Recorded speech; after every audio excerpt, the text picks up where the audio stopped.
Assalamualaikum anak-anakku semuanya, bertemu kembali dengan Ibu Eni Nurhana. Hari ini kita akan belajar tema 2 selalu berhemat energi, subtema 3 energi alternatif masih di kelas 4. Dan muatan yang akan kita pelajari adalah muatan IPA, energi alternatif pengganti minyak bumi dan gas alam. Kita juga akan belajar muatan PKN, yaitu tentang pelaksanaan hak dan kewajiban dalam pemanfaatan energi.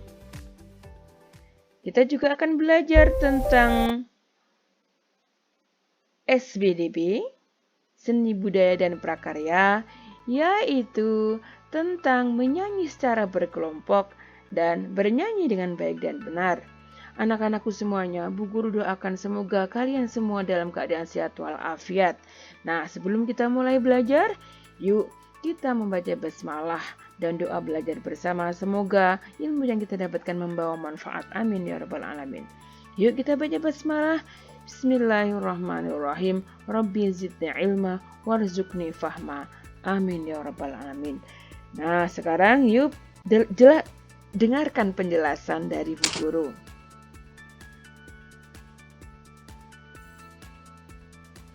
Anak-anakku semuanya, apakah kamu pernah berpikir bahwa sumber energi kita suatu saat akan habis? Apakah kamu pernah berpikir listrik yang kita gunakan saat ini berasal dari mana? Ya, listrik yang kita hasilkan saat ini berasal dari proses pembakaran bahan bakar fosil seperti batu bara, minyak, atau gas bumi. Nah, sumber energi tersebut merupakan sumber energi yang tidak dapat diperbaharui, dan sumber energi ini tentu saja memiliki ketersediaan yang terbatas dan suatu saat akan habis. Oleh karena itu, manusia memerlukan sumber energi lain atau energi alternatif atau energi terbaharukan yang berasal dari alam untuk memenuhi kebutuhannya sehari-hari.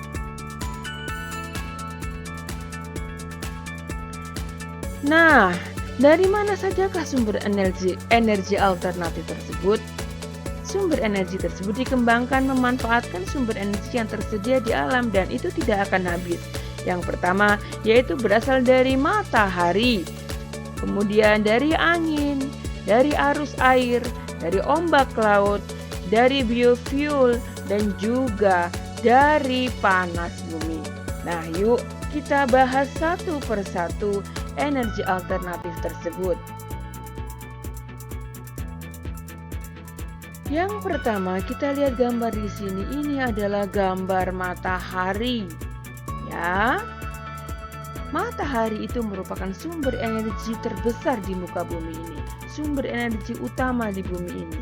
Hampir semua energi di bumi ini berasal dari matahari. Dan energi panas digunakan untuk memanaskan ruangan, memanaskan air, untuk mengeringkan pakaian, untuk penerangan di siang hari, dan cahayanya untuk menerangi bumi dan fotosintesis pada tanaman. Akan tetapi ada lagi yang bisa dimanfaatkan dari matahari, ya, yang sangat besar pemanfaatannya bagi kita. Yuk kita lihat bersama-sama apakah itu. Iya, kita lihat di sini. Ini adalah sumber energi alternatif matahari yang digunakan untuk PLTS atau pembangkit listrik tenaga surya yang mengubah energi surya atau cahaya matahari menjadi energi listrik. Ya, energi tersebut bersumber dari radiasi sinar matahari dan dari panas yang dipancarkan matahari. Nah, cara kerja panel surya ini dinamakan dengan panel surya. Ketika sel surya menyerap cahaya, maka terdapat pergerakan antara elektron di sisi positif dan negatif. Dan adanya pergerakan ini dapat menciptakan arus listrik sehingga dapat digunakan sebagai energi dari alat-alat elektronik tersebut. Nah, di Indonesia ada PLTS Karangasem di Bali, PLTS Raijua, PLTS Nule, dan PLTS Solor Barat di Nusa Tenggara Timur. Yuk, Nah, ini ada 64.620 hamparan panel surya tersusun di Desa Wineru, Kecamatan Likupang Timur, di Minahasa Utara, Provinsi Sulawesi Utara. Nah, sekarang kita lihat lagi energi yang lain, sumber energi alternatif angin. Energi angin dapat memutar baling-baling pada pembangkit listrik tenaga bayu. Ya, energinya bersumber dari angin. Nah, kincir angin ini digunakan untuk menangkap energi angin dan diubah menjadi energi kinetik atau listrik. Di Indonesia, PLTB tersebut berada di Sidenreng Rapang, di Sidrap, Sulawesi Selatan, dan ada juga di pembangkit listrik tenaga bayu di Samas, Bantul, Yogyakarta. Nah, yuk sekarang kita lihat lagi sumber energi alternatif arus air, bendungan dan sungai yang dimanfaatkan untuk pembangkit listrik tenaga air. Nah, Bu Guru kemarin juga sudah menjelaskan ya, energi air adalah salah satu energi alternatif bahan bakar fosil yang paling umum. Sumber energi tersebut didapatkan dengan memanfaatkan energi potensial dan energi kinetik yang dimiliki oleh air. Ya, kita lihat airnya yang mengalir akan memutar turbin dan juga generator akan menghasilkan listrik, dan listrik ini kemudian akan ditransformasikan ke rumah-rumah kita. Di Indonesia, hampir 20% konsumsi listrik dipenuhi oleh PLTA. Ada PLTA Singkarak di Sumatera Barat, PLTA Gajah Mungkur di Jawa Tengah, PLTA Karangkatas di Jawa Timur, PLTA Riam Kanan di Kalimantan Selatan, dan PLTA Larona di Sulawesi Selatan. Banyak sekali ya.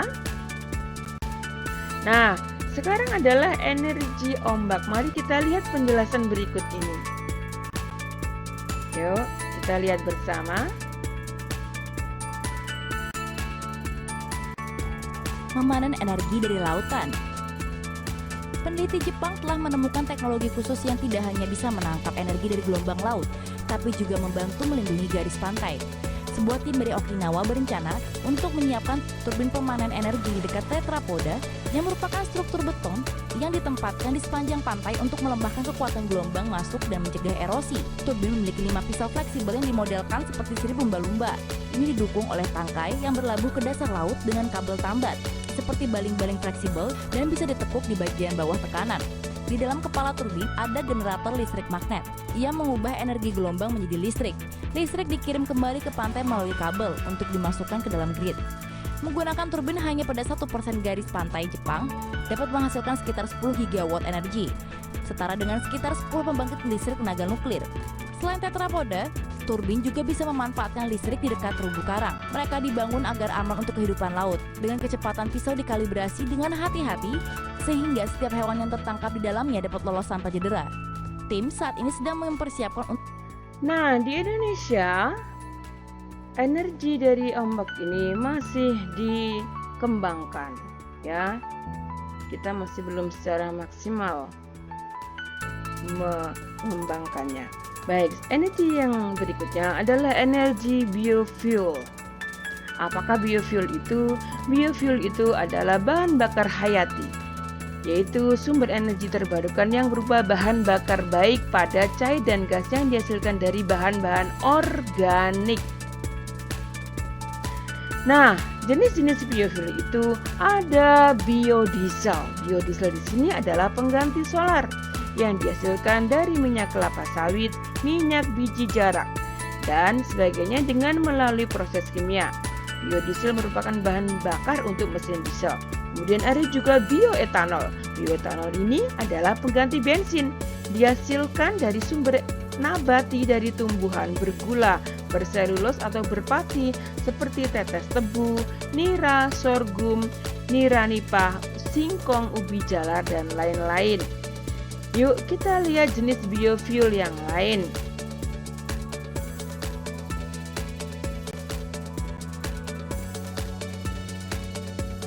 Biofuel yang lain adalah bio oil. yaitu biofuel yang berasal dari minyak nabati, pengganti minyak tanah dan minyak bakar. Kemudian ada biomasa. Biomasa ini berasal dari sisa metabolisme makhluk hidup, limbah industri atau rumah tangga yang dapat didaur ulang, misalnya kayu, gabah, jerami, kotoran hewan, bahkan sisa-sisa makanan. Dan ada juga yang ketiga jenis biofuel, yaitu biogas yang memanfaatkan kotoran hewan maupun kotoran manusia. Nah, yuk sekarang kita lihat biogas. Ya, kita perhatikan. Sumber energi alternatif biogas adalah energi yang dihasilkan dengan memproses limbah biomasa di dalam alat kedap suara yang disebut dengan digester. Ya, ini adalah digester. Perhatikan gambarnya. Nah, limbahnya dapat berupa kotoran ternak, ya, masuk ke sini. Kemudian tinja manusia masuk ke sini. Sisa-sisa panenan seperti jerami, sekam, dan daun-daunan sortiran sayur dan sebagainya. Kemudian sisa-sisa makanan, ya. Nah, akan diuapkan, difermentasi, kemudian masuk ke dalam rumah, bisa menjadi gas yang digunakan kita untuk memasak. Ya, bisa dipahami ya penjelasan Bu Guru. Nah, fungsi dari manfaat biofuel tadi sebagai salah satu sumber energi yang dapat diperbarui, yaitu dapat mengurangi ketergantungan kita terhadap impor BBM. Dapat juga memperpanjang umur mesin, mengurangi emisi polutan, meningkatkan perekonomian petani, dan merupakan bahan bakar yang lebih bersih. Tetapi biofuel itu juga ada negatifnya, yaitu diduga sebagai salah satu faktor penyebab banyaknya hutan yang gundul dan mengurangi produksi pangan karena lahan-lahannya digunakan untuk penanaman tanaman bahan-bahan baku biofuel.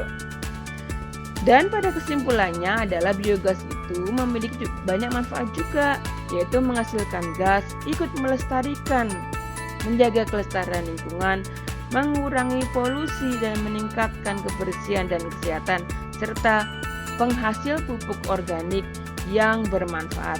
Jadi ada kekurangan dan ada kelebihannya, ya.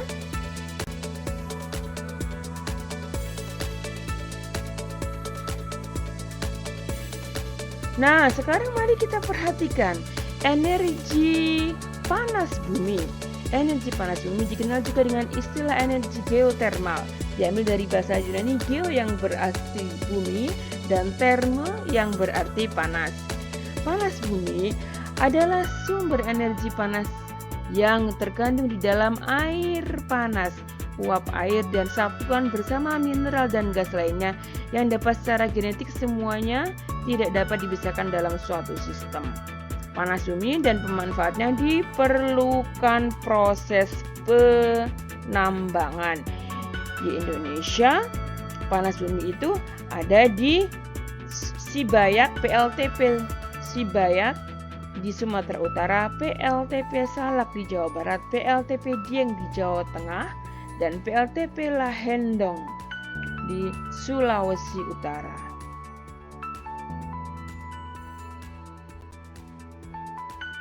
Nah, kita lihat di sini. Ini panas bumi yang diambil dari sini, ya kan?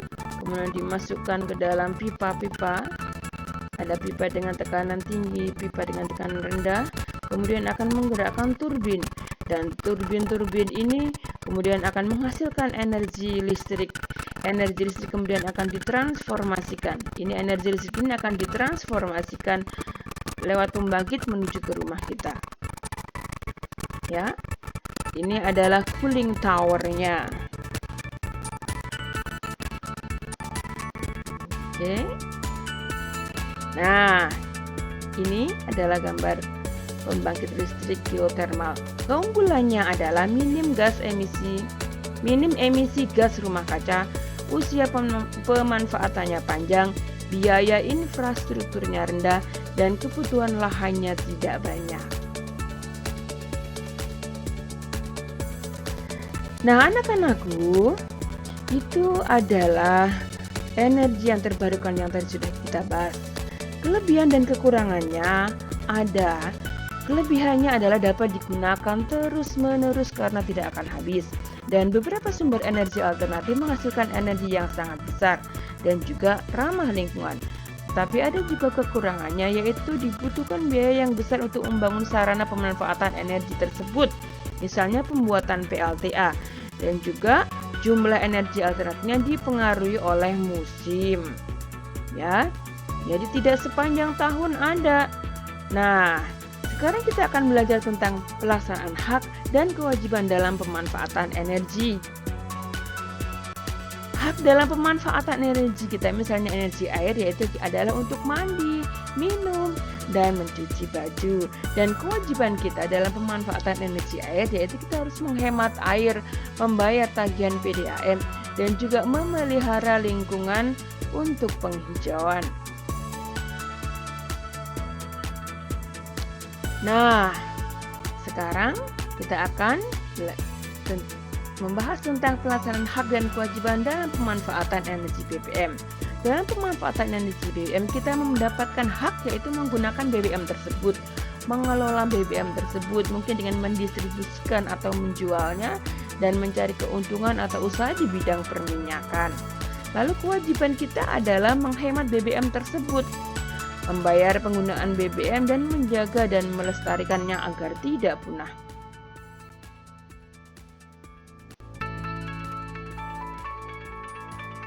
Nah, penggunaan energi alternatif itu dapat mengurangi pencemaran. Berarti kita juga telah memenuhi kewajiban kita untuk memelihara lingkungan. Dan kewajiban kita sehari-hari dalam memelihara lingkungan yaitu adalah dengan menggunakan air sesuai kebutuhan, menggunakan kendaraan hemat energi seperti sepeda, tidak membuang limbah sembarangan, menggunakan sinar matahari untuk penerangan siang hari, hemat listrik, dan juga mengurangi penggunaan energi. Nah, jika kita sudah melaksanakan kewajiban kita, maka kita akan mendapatkan hak kita, yaitu memperoleh udara segar, mendapatkan tubuh yang sehat, dan menggunakan air bersih, juga memanfaatkan sumber daya alam. Itulah kalau kita melaksanakan hak dan kewajiban kita dengan seimbang. Nah, kita juga akan mendapatkan badan yang sehat. Nah, di antaranya dapat kita peroleh dengan cara menyanyi juga. Menyanyi itu adalah melantungkan suara dengan nada-nada yang beraturan. Biasanya diiringi dengan alat musik, baik itu secara single, sendirian, maupun berkelompok. Manfaat dari menyanyi itu banyak sekali. Yang pertama adalah meningkatkan kekuatan paru-paru kita sehingga sehat, meningkatkan hormon endorfin yang memproduksi perasaan bersemangat, bahagia, dan senang, melatih vital suara kita, dan sirkulasi darah juga meningkat sehingga akan mengakibatkan atau kita akan menjadi lebih sehat, ya, meningkatkan sistem kekebalan tubuh untuk menangkal infeksi yang kecil. Nah, seseorang yang menyanyi itu disebut dengan penyanyi atau vokalis. Penyanyi profesional itu biasanya mengikuti pelatihan suara yang disediakan oleh guru suara atau pelatih vokal. Nah, jika kalian latihan secara teratur, maka suara menjadi lebih kuat dan jelas. Dengan banyak latihan, hampir semua orang bisa menjadi penyanyi yang baik. Jangan khawatir, praktis, dan praktis. Nah, bagaimana cara menyanyi yang baik? Teknik menyanyi yang baik itu sebelum bernyanyi kita melakukan pemanasan. Yang kedua, kita menggunakan teknik pernafasan, yaitu ada pernafasan dada, perut, dan diafragma. Dan yang paling baik untuk menyanyi adalah teknik pernafasan diafragma. Sikap tubuh kita juga yang baik, yaitu berdiri tegap. Dan kita menguasai artikulasi dengan pengucapan A, I, U, E, O-nya jelas. Dan juga minum air hangat dan tidak terlalu banyak mengkonsumsi gorengan agar tidak sakit. Nah, menyanyi itu bisa dengan sendiri dan bisa juga dengan berkelompok. Menyanyi yang sendiri disebut dengan solo vokal atau menyanyi single. Duet menyanyi dengan 2 orang, trio vokal menyanyi dengan 3 orang, kuartet menyanyi dengan 4 orang, dan quintet menyanyi dengan 5 orang dan lebih. Dan menyanyi dengan orang yang banyak disebut dengan paduan suara atau kor. Nah, yuk anak-anak, kita menyanyi bersama lagu Aku Anak Indonesia.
Indonesia,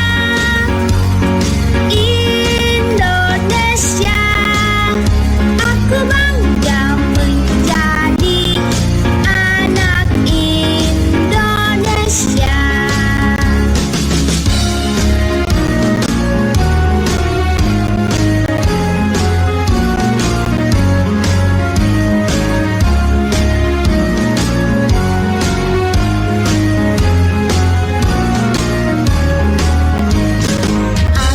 Anak Indonesia, anak yang merdeka.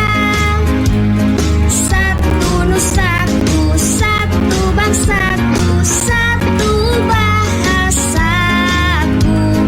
Indonesia, Indonesia, aku bangga menjadi anak Indonesia. Alhamdulillahirrabbilalamin. Ya, anak-anakku, alhamdulillah kita sudah selesai pembahasan hari ini. Bu Guru ucapkan terima kasih yang sebanyak-banyaknya. Jaga kesehatan selalu dan tetap semangat belajar jarak jauh ya nak ya.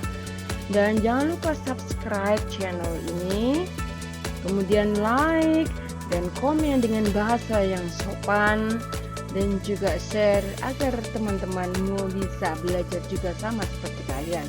Bu Guru ucapkan terima kasih. Assalamualaikum warahmatullahi wabarakatuh. Sampai jumpa lagi di lain pembahasan.